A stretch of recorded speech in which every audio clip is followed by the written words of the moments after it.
Break के बाद एक बार फिर आप सभी का स्वागत है। कोलकाता के एक लॉ कॉलेज में गैंगरेप पीड़ित की मेडिकल रिपोर्ट में दरिंदगी की पुष्टि हो गई है। पीड़ित के पूरे शरीर पर जख्म के निशान हैं। पुलिस ने इस मामले में कॉलेज के गार्ड समेत 4 आरोपियों को गिरफ्तार भी कर लिया है। पश्चिम बंगाल बीजेपी ने ममता बनर्जी की सरकार पर सवाल उठाते हुए कहा है कि गैंगरेप का कुचक्र रचा गया। सवाल ये भी उठ रहा है कि आखिर ममता बनर्जी अब तक चुप क्यों है।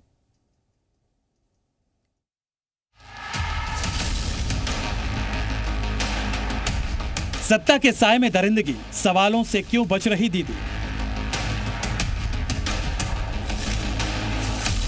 गैंगरेप से कांपा कोलकाता, बंगाल में नहीं सुधरे हालात।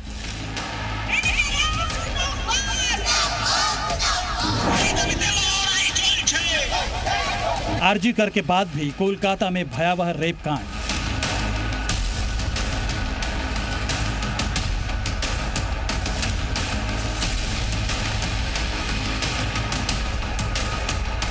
बंगाल में गैंगरेप कांड ने एक बार फिर कोलकाता में सत्ता के संरक्षण पर पल रहे दरिंदों का असली चेहरा उजागर कर दिया है।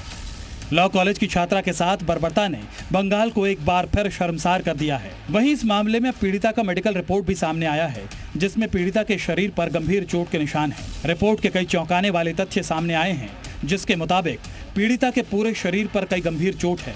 गले पर दांतों के निशान, नाखूनों की खरोंच और जगह जगह पर गहरे नीले निशान पाए गए हैं। वहीं पीड़िता का मेडिकल रिपोर्ट आने के बाद बीजेपी ममता सरकार पर और ज्यादा हमलावर हो गई है। बीजेपी प्रवक्ता संबित पात्रा ने ममता बनर्जी से इस्तीफे की मांग की है और मामले में ममता बनर्जी की चुप्पी पर भी सवाल उठाया है।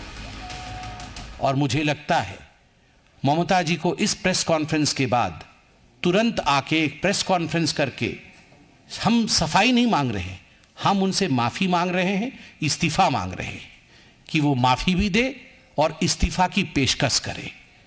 महिलाओं के साथ इस प्रकार का व्यवहार नहीं हो सकता है। इतना ही नहीं बल्कि बीजेपी ने गैंगरेप के मुख्य आरोपी के टीएमसी के साथ सांठगांठ पर भी सवाल उठाए और आरोपियों को सत्ता का संरक्षण देने का भी आरोप लगाया। जो सरकारी प्रोटेक्शन है, आप सोच के देखिए, टीएमसी के ही एक नेता ने यह काम किया है, मनोजीत मिश्रा। यह है मनोजीत मिश्रा, और मनोजीत मिश्रा को आप किनके साथ देख सकते हैं? ये मनोजीत मिश्रा अभिषेक बनर्जी के साथ है।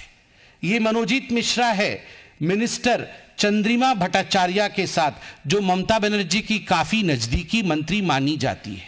ये मनोजीत मिश्रा है टीएमसी की काउंसिलर और ममता बनर्जी की sister in law Kajri Banerjee के साथ। कोलकाता गैंगरेप मामले में बीजेपी ने ममता सरकार के खिलाफ मोर्चा खोल दिया है। बंगाल सरकार को बर्खास्त करने की मांग कर दी गई है। नारी के सम्मान, नारी को प्रेस्टीज और नारी को सुरक्षा देने का काम ही नहीं कर रहा है। जिस तरीके से मोदी जी का लीडरशिप में बीजेपी रूल स्टेट में नारी सुरक्षा के लिए काम कर रहा है, आसाम से लेकर यूपी से लेकर उड़ीसा से लेकर सब स्टेट, बंगाल में इसमें 1% भी नहीं हो रहा है। इसलिए एक ही है, ममता बनर्जी को हटाओ। मैं तो ममता बनर्जी को हरा दिया, पार्टी ने मुझे रिस्पॉन्सिबिलिटी दिया था, मैं हरा दिया अपने क्षेत्र में, लेकिन बंगाल की जनता को ममता बनर्जी को एक सीएम बना देना चाहिए। इस दौरान पुलिस लॉ कॉलेज के स्टाफ से पूछताछ कर रही है। वहीं पुलिस ने इस मामले में चौथी गिरफ्तारी की है। कॉलेज के गार्ड को भी पुलिस ने गिरफ्तार कर लिया है। गार्ड से कई घंटों की पूछताछ के बाद उसकी गिरफ्तारी हुई। पुलिस सूत्रों के मुताबिक आरोपियों के कहने पर ही गार्ड ने उन्हें अपना रूम दिया और फिर उसके कहने पर वहां से चला गया। पीड़िता मदद की गुहार लगाती रही, लेकिन सुरक्षा गार्ड होने के बावजूद भी उसने कोई मदद नहीं की। ब्यूरो रिपोर्ट, जी मीडिया।